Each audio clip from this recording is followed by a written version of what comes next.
Hi, this is Winters. In this video we're going to take a look inside the new Psychic Awakening Ritual of the Damned book, which is available from pre-order from Games Workshop from Saturday the 18th of January. You can buy it from the 25th of January. This book is split into 3 sections concerning Dark Angels, Greyknights and Thousand Suns, and in this video we're going to look exclusively at the Greyknight section.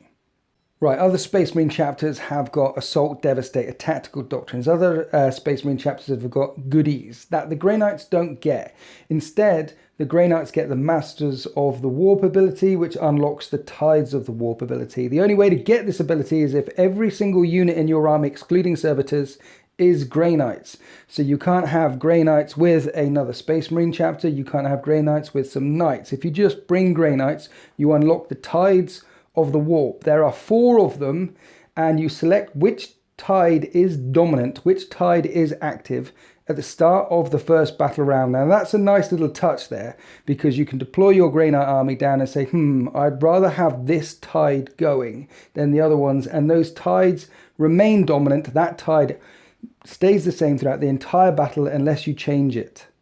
And the only way to change it is through a new psychic power called Warp Shaping. We'll get on that. There are 4 tides. The first 2 are a bit meh. The first 2 allows you to re-roll hit rolls of 1 for infantry models with Nemesis weapons. The second one allows you to add 1 to the strength and damage characteristics of Psi weapons for infantry models. That's what those 2 do. So a bit more clobbering close combat, a bit more daka when you're shooting for infantry models. You might pick those periodically in the battle, but the next 2, Tide of Shadows, Tide of Escalations, are going to be the go-to ones for Greyknights. The Tide of Shadows essentially is the Raven Guard ability, which is if you're always count as if you're in cover. And it says, when this tide is dominant, a unit with this ability receives the benefit of cover to its saving throws, even when they're not entirely on a terrain feature. Now, the Raven Guard ability kicks in if you're more than 12 inches away. This doesn't have a inch limit to it. You can be 2 inches away from your opponent and you'll receive the benefit of being in cover. And this one doesn't affect only infantry. It affects Greyknight units. All units with the Greyknight keyword then unlock Masters of the Warp and Tide of Shadows in effect, so you count as in cover. Also, when resolving an attack made with a ranged weapon against a unit with this ability while it's entirely on or within a terrain feature, subtract 1 from the hit roll. So it's like the Raven Guard ability, but even better. It doesn't have a range limit. It affects all Greyknight units, not just infantry, so it will affect vehicles as well. So -1 to hit if you're in a terrain feature, and you're always going to count as though you're in cover, getting that +1 to your armor save. The second one, which is also very good, is Tide of Escalation, and basically your smite does 2 damage instead of 1 damage. For those that don't know, all Greyknight units can smite. They smite on a 4 and it's only a 12-inch range and it only does 1 damage. Now, it doesn't sound like much, but having personally played with Greyknights quite a few times and played against them a couple of times, having a smite come out and a smite come out and a smite come out from 4, 5, 6, 7 units in turn 1, in turn 2, in turn 3, it might be even 12, 13, 14 units, but it's very unlikely you're going to get that number of units in range, 12 inches doing smite here, there and all over the place. What typically happens is you have somewhere between 5 and 8 units smiting every single turn. But smiting on 4s and doing 1 damage was already a pretty nice, neat little touch, and having the Tide of Escalation going and doing a smite at 12-inch range on a 4 and doing 2 damage every single time, now that's quite pokey. Now, which one would I choose? The Tide of Shadows, which makes me more resilient, harder to hit, and gives me the cover save, or the offensive one, the extra smite? Well, if I was going first and I'm deep striking in or zipping up the table with my flyers or shunting up the table, then I would have the Tide of Escalation ability unlocked first. I'd say at the start of the first battle round, this bonus is in effect, and I'm doing 2 damage here all the time. And then the way to change your tide is, there is a new psychic power tree called the Dominus discipline, and you can give any psyker in your army any Greyknight character models in Greyknight's detachment know psychic powers from the Dominus discipline.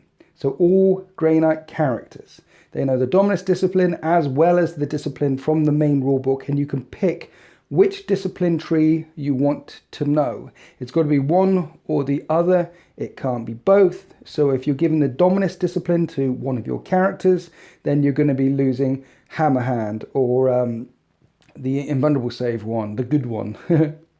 Sanctuary, that's the one, and Gate of Infinity is pretty good as well. So you're dropping some pretty useful powers to unlock the Dominus discipline, but you're going to do this for at least one of your Greyknight characters because you're going to want the Warp Shaping ability.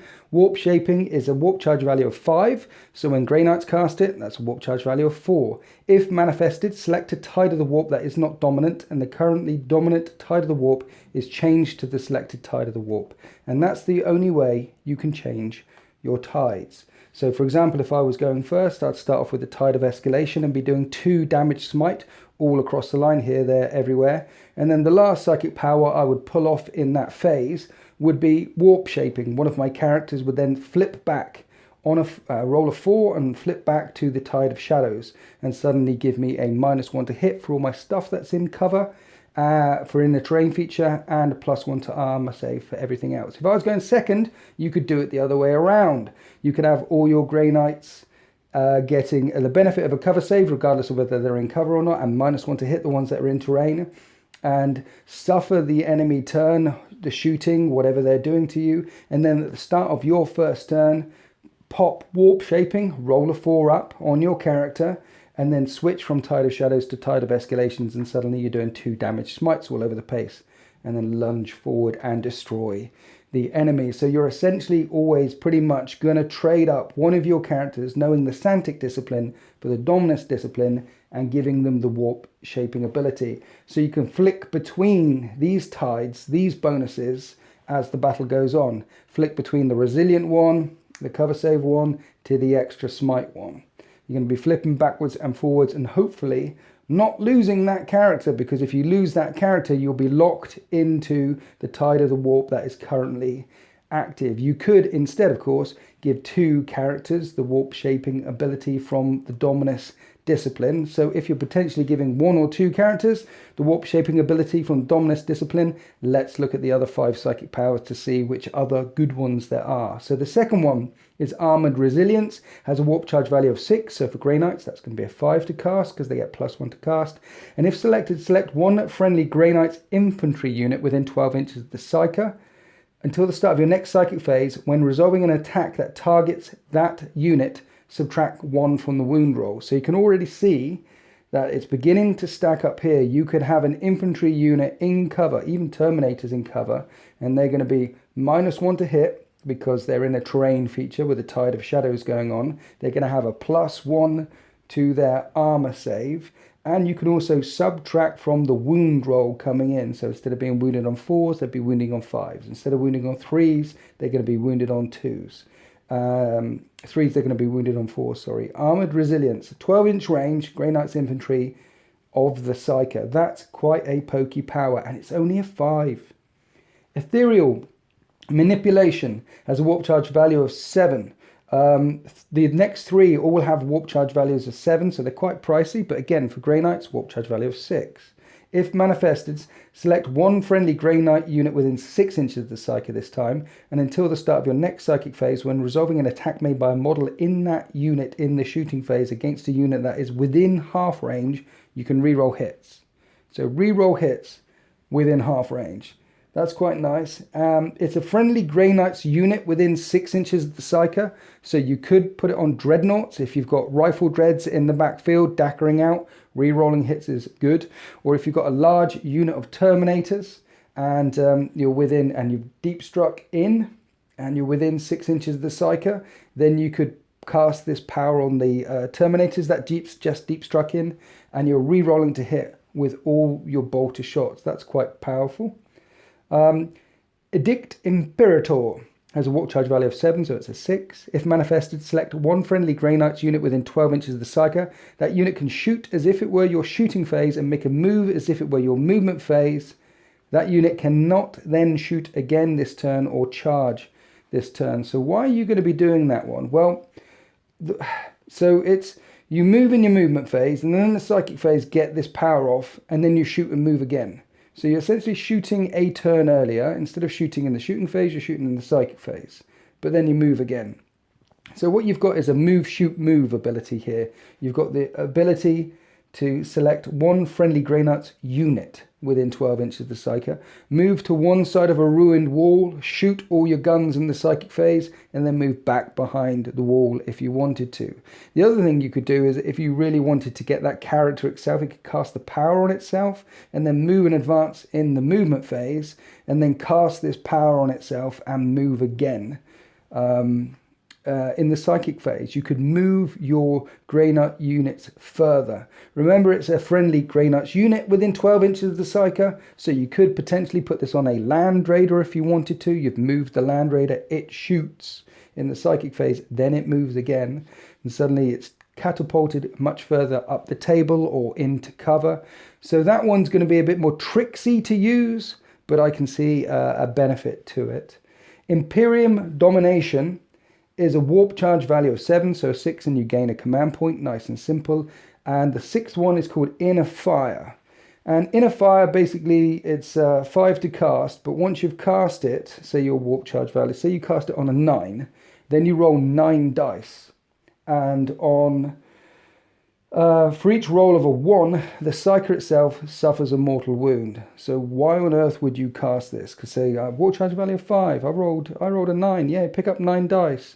How many 1s are you going to roll and do mortal wounds to yourself? Well, that kind of sucks. But on a 3+, that enemy unit suffers a mortal wound for each roll of a 3+. So if you roll 9 dice, and you really, for your warp charge value, if you rolled an 11 for your warp charge value, you'd roll 11 dice. If you rolled a 6 for your warp, you roll as many dice as your warp charge value is. So a potential mortal wound output of a lot, because on a 3+ you're doing mortal wounds. It is an enemy unit within 1 inch of the Psyker. It's Inner Fire. You're setting yourself on fire. So you can only do this in close combat. I can't see people picking this one very much. Because 1, you have to be in close combat. 2, you can do a lot of mortal wounds to the enemy, but you're going to be doing mortal wounds back to yourself, and you don't necessarily want to do this. Remember, only characters can take the Dominus discipline. So there's some good ones in here. You are going to want to pick a character with the warp shaping ability to move the tide of the warp up and down. And you're probably going to be picking Armored Resilience to chuck on a Greyknights infantry unit to subtract 1 from the wound rolls when stuff comes in and hits your Psyker. So those are the 2 standout ones for me. Let's quickly go through. So that's what Greyknights now do. They don't get the Assault Devastator Tactical Doctrine, but they get essentially, they're going to feel more resilient. They're going to feel a bit like Raven Guard. With that power, which hasn't got a range to it, just in cover or minuses to hit. And they're going to feel much more, it's going to be like death by 1,000 cuts. Having the smites come out, smite, all doing 2 damage. It's going to sting a lot more. So Greyknights have got a bit more resilience and a bit more offense, and they really needed it. To trade, the trade for this is that they've got to pick a new psychic discipline. But as we've seen, there's a number of psychic disciplines in there that are definitely worth taking. So I think this does actually help Greyknight characters, and it also, Greyknight armies, and it also does make them feel not exactly the same as the other codexes. I was a little bit worried personally that they get the Assault Tactical Devastator Doctrine, because I didn't think Greyknights should get that personally. We want to see what Space Wolves get, but I don't think Space Wolves should get that either, because they were never adepts of the codex. I think Space Wolves should get another type of buff, just like Greyknights have got this type of buff. They're not adept. They don't follow the anything that Gilliman has written down. They're chapter 666. They do things their own way. So giving them this poke, giving them this change, I like it. We've got 6 new relics in here. One is a new Nemesis Foresword, which is a bit more pokey. One is a Sanctic Shard, and when a psychic test is taken from a model with this relic, you can re-roll the result and add 1 to the total for the psychic tests taken for a model with this relic. So that's good, because Greyknights add 1 already. The guy with this relic is adding 2 and re-rolling the salt. It's going to very much help the chances of you getting off good powers like Vortex of Doom. It's a nice relic, considering the original Greyknights codex only has 6 relics in, and most of them aren't very good. That's a nice one. The Aguirium Scrolls. When resolving an attack made by a nemesis weapon by a model in a friendly Greyknights unit within 6 inches of a model with this relic, and a modified hit roll of a 6 scores an additional hit, so it's like Death to the False Emperor, 6-inch aura. Stave of Supremacy. You can only give it to a nemesis warding stave. When a psychic test is taken for an enemy model within 18 inches of a model with this warding stave, the enemy model suffers the perils of the warp on any roll of a double. The Artisan Nullifier Matrix. Librarian model only once per turn. When a psychic test is taken for a friendly Greyknight unit within 6 inches of this model with this relic, you can increase or decrease by 1 the value shown on the dice. Now that's nice. The Librarian increases or decreases by 1 the value shown on the dice once per turn for a friendly Greyknights unit. Now the Librarian is in range of its own aura, so it's like the Santic Shard. The Santic Shard gives you a reroll and +1. This Artisan Nullifier Matrix gives you a plus or -1, but it's a 6-inch bubble, and you can throw it out to either put it on the Librarian or throw it out to other people as well. So that's quite a nice little power. And then we have the Etheric Conduit, which is for Tech Marines. No one takes Tech Marines, but basically your Tech Marine can heal a vehicle. Instead of rolling 1d3, he'll roll 2d3. So if you're the rare Grey Knight player out there that actually takes a Tech Marine, well, your Blessings of the Omnissiah ability will regain 2d3 lost wounds instead of d3. So let's have a look at the 2 pages of stratagems that are now in this book. They've transported some, but not all, over from the Space Marine Codex, such as transhuman physiology. An unmodified wound roll of a 1 to 3 doesn't wound you. We've got Big Guns Never Tire in here from the Space Marine book. That's very useful if you chuck it on Storm Talons. I don't know very many Grey Knight players that do bring Storm Talons, but Storm Talon Big Guns Never Tire on for 1 CP means it's hitting ground targets on a 2-up. We've got Duty Eternal, half the damage characteristics inflicted on a Dreadnought. We've got Steady Advance, move forward with your infantry and count as though you're standing still. That's very powerful when chucked on Terminators, for example. They can move and fire their rapid fire storm bolters at 24-inch range using the bolter discipline ability. Let's have a look at some of the others. Masters in Combat is for Paladins. You use this one in the fight phase before you pick your Paladins to fight. So when your opponent is hitting you, you burn 2 CPs, and it says until the end of that phase, when a model in that unit is destroyed, then before the model is removed from play, it can fight as if it had been chosen to fight. Vengeance of the Machine Spirit is when a Greyknights Land Raider or Greyknights Stormraven gunship model from your army is destroyed. It can shoot with one of its range weapons. Overwhelming Assault. Use this stratagem in the fight phase. Select a Nemesis Dreadnought unit from your army. Until the end of the phase, add 1 to the attack's characteristics of that unit, and when resolving an attack made by a model in that unit, you can re-roll a wound roll of 1 and re-roll a damage roll of 1. 1 CP, it's not great, but it's not terrible. Add 1 attack, re-roll wound rolls of 1, re-roll damage rolls of 1. Particularly if you've got a Nemesis Grandmaster, for example. A Nemesis Grandmaster in a Dreadnought suit is re-rolling hit rolls of 1, and now you're re-rolling wound rolls of 1 and re-rolling damage rolls of 1 as well, with an additional attack for 1 CP, so that's quite useful. Dynamic Insertion is very interesting. This has been leaked by GW already, but essentially you can set up a Greyknights unit within 3 inches, no more than 3 inches away from an enemy model instead of 9, but you can't charge when you do that. So why would you spend a CP bringing a Greyknights unit down just 4 inches away from an enemy instead of 9? Why would you do that? Well, there's many occasions where you need to jump on an objective.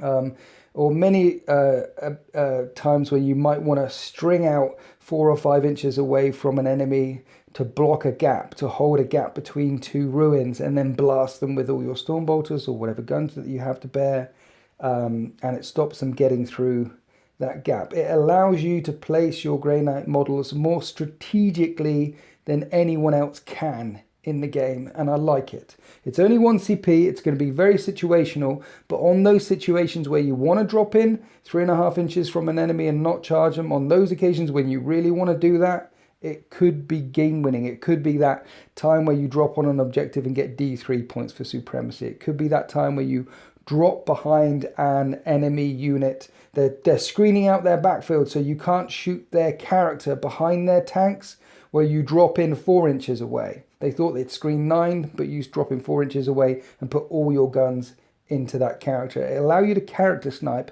a lot more effectively. For 2 CP, we have Bring Down the Beast. Basically, after you've shot an enemy vehicle or monster, you can then burn 2 CP, and then any other attack made by a model in a friendly Greyknights unit against that vehicle or monster can re-roll the wound rolls.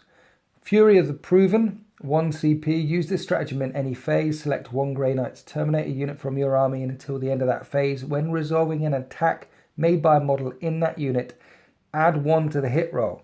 Now, this is quite good because you've got Terminators with bolted discipline suddenly hitting on 2s when they're moving forward with their side cannons. They're hitting on 3s instead of 4s because they're heavy weapons. You could pop a CP for steady advance, so they're really hitting with a lot more shots. And if you want to spend a lot of CPs, you could put 2 CP on Cybolt ammunition and increase the strength and AP by another 1.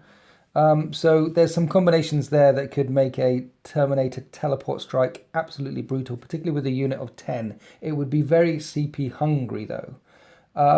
But Fury of the Proven, adding 1 to the hit roll. You can also do it in close combat. You could be shooting with your Stormbolters and then charging in with your Nemesis weapons and then pop it then. So instead of your swords and your hammers hitting on 2s and in 3s and 4s, they're hitting on 2s and 3s.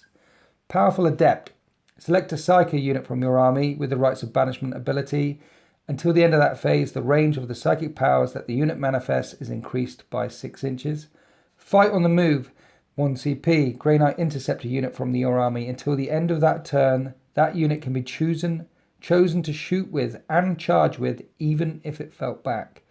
That one is very good. Your interceptors are locked up with, have charged forward and hit a tank and hurt a tank and stopped it from shooting, and your opponent can't back off or has decided, I'll just stay there because it's going to be a while for you to kill this.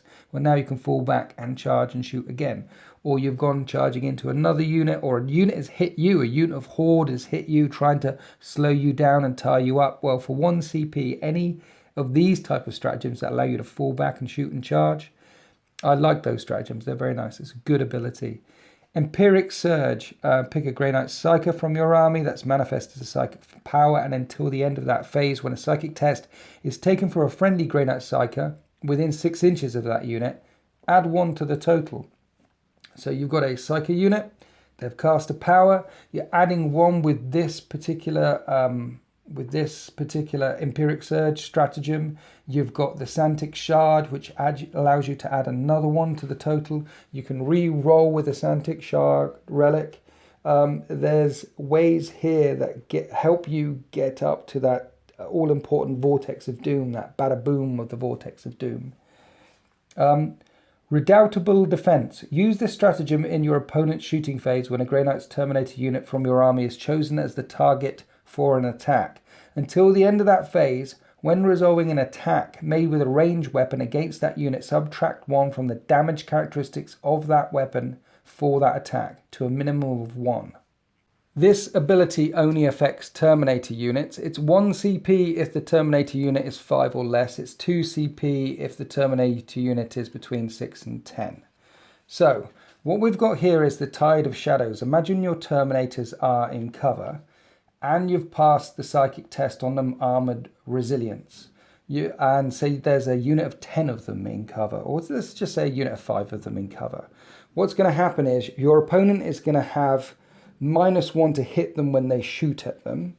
The wounds characteristics of that, because of Armored Resilient Dominus discipline has gone off, is going to be -1. So -1 to hit them, -1 to wound them, and with 1 CP redoubtable events, the damage of the weapons will also be -1. -1 to hit, -1 to wound, and -1 damage. And you'll have +1 to your armor save because you're in cover, and it costs 1 CP. Yes, that tide needs to be flowing at the time, and you need to have cast Armoured Resilience on them, but it's only a warp charge value of 5 if you're a Greyknight.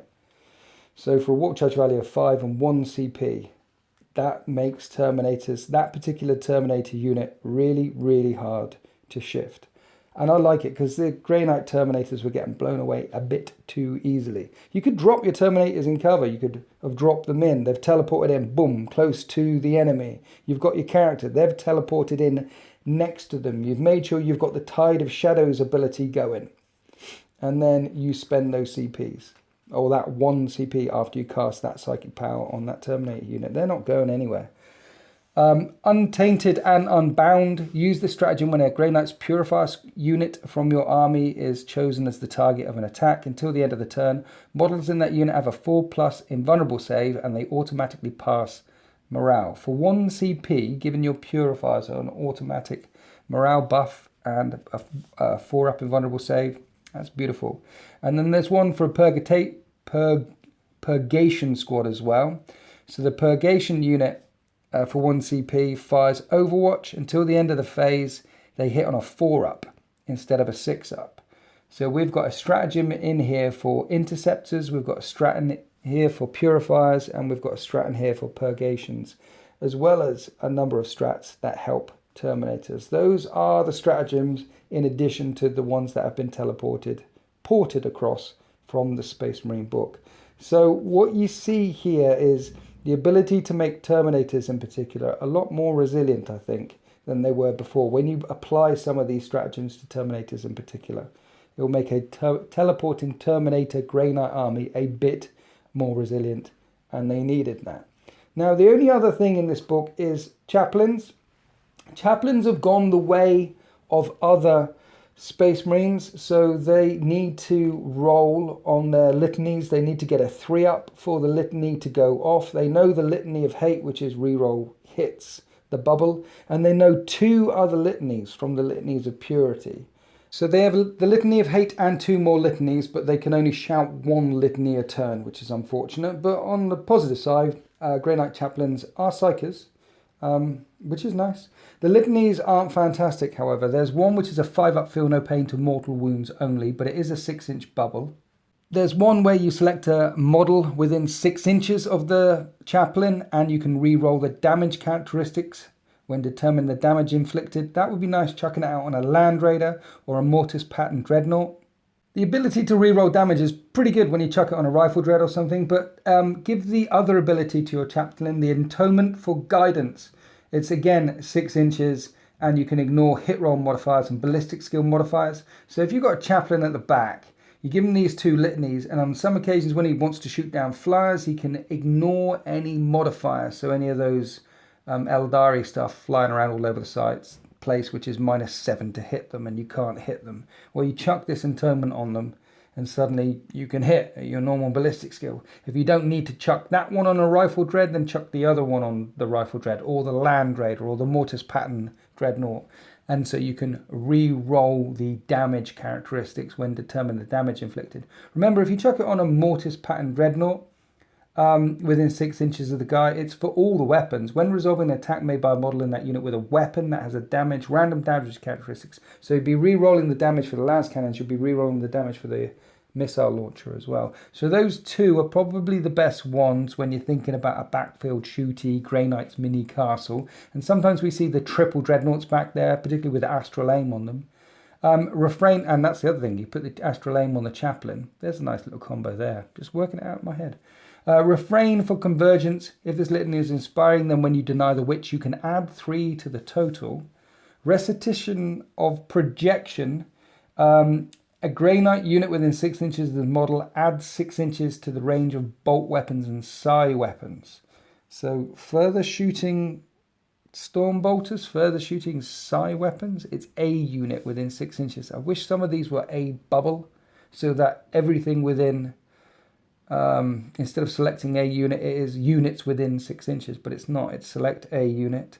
And the last one is Invocation of Focus. Select a Greyknights unit within 6 inches of the model. Again, not a bubble. You have to pick a unit. When resolving an attack made by a model in that unit with a Nemesis weapon or psi weapon, improve the armor penetration characteristic of that weapon by 1 for the attack. So AP 0 will become AP -1. So litanies of purity, we might see chaplains, because I don't see Greyknight chaplains very often, but a basic stripped down Greyknight chaplain at the back with the words of power, which is the reroll damage one, and the atonement for guidance, which is the ignore hit roll modifiers one at the back, probably with the warp shaping ability from the Dominus discipline, because he's going to be staying at the back, and in case your other warp shaping ability character dies and you need to switch the tides of the warp around, your chaplain at the back, which has been guiding dreadnoughts, should still be alive because he knows a psychic power. But a Greyknight's chaplain with a storm bolter back there with your mortars pattern dreadnoughts, he's 107 points. He's not cheap for these buffs. Lastly, in this book, there's the refreshed points value, which were also available in the Minotaurum Field Manual from 2019, chapter approved. I've double checked. All the points in this book are the same as the chapter approved 2019 edition. And that's it for the Greyknights. That's the buffs that they get. Some new stratagems and the ability to basically become Raven Guard. That's what we're going to see them using and manipulating the warp so that they always count as in cover and minuses to hit if they're in a terrain feature. And also we're going to see them smiting a lot more. Yes, they've got that reroll hit rolls of 1 for Nemesis weapons. And yes, they've got add 1 to the strength and damage characteristics of Psi weapons, those other 2 tides, but we're rarely going to see them. So if you are a Greyknights player, you'll probably want this book. Your army needs a buff, and this is the buff that your army's got. Could it have been more? Could it have been less? Well, look, I have a Greyknights army. I'm excited to play Greyknights one more time and just see how much more resilient they can get and see how much more killy they could get. There's a couple more tricks in here that I'd like to pull off as well. A couple of little combinations that'd be nice to see how they work together. I think Greyknights need a bit more. I think Greyknights, the codex itself is one of those thinner codexes like the Adeptus Mechanicus, which doesn't have very many unit choices. And when you've got less unit choices in comparison to other codexes, it restricts the type of play that you can do. You can bring an armoured thrust of Greyknights, or you can go all out for the teleporting shenanigans of Greyknights, or you can try and hoard it up as much as possible with as many strike squads as you can to do that double smite, double smite, double smite all over the place. But that's pretty much it for the Greyknight builds.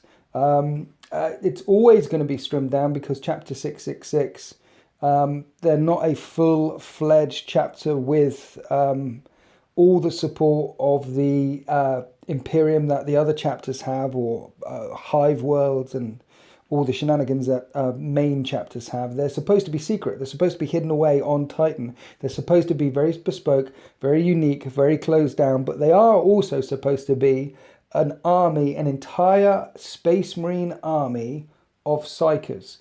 So when the next codex drops and when we inevitably get Primaris Greyknights, I hope to see that flavor come through. I hope the danger, the threat level of Greyknights gets even more powerful. I wouldn't even mind if they were more elite, if they were up there with Custodes points costs, so long as they were really, really killy, because they should be killing you as much with their minds as they are with their blades, as they are with their bolters. They certainly were like that. They certainly were an incredible threat when they first came out in 5th edition. We all remember Rifle Dreads, the ones who were alive back then. We all remember how that they dominated the scene for a year or two, and they should be a dominant force. Space Marines are a powerful, powerful faction.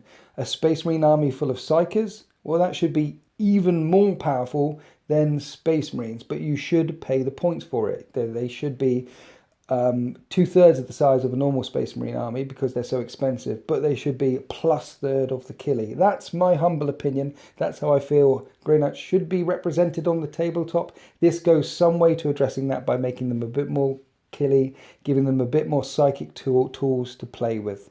Particularly now the Thousand Suns, for example, if you add in the Zinch disciplines and the Thousand Suns discipline and the standard Chaos Space Marines discipline, and then you add the Thousand Sun cult psychic powers on top of them. We worked out the other day that there's 28 different psychic powers that a Thousand Sun player can now pick from. Greyknights now have 12. They should have as many as the Thousand Suns, I reckon. Anyway, rant over. That's my little breakdown of what's inside this book for Greyknight players. Remember, it's up very, very shortly, and hopefully I'll get a Greyknight battle on the channel as soon as I can find a demon opponent out there. So yeah, happy wargaming.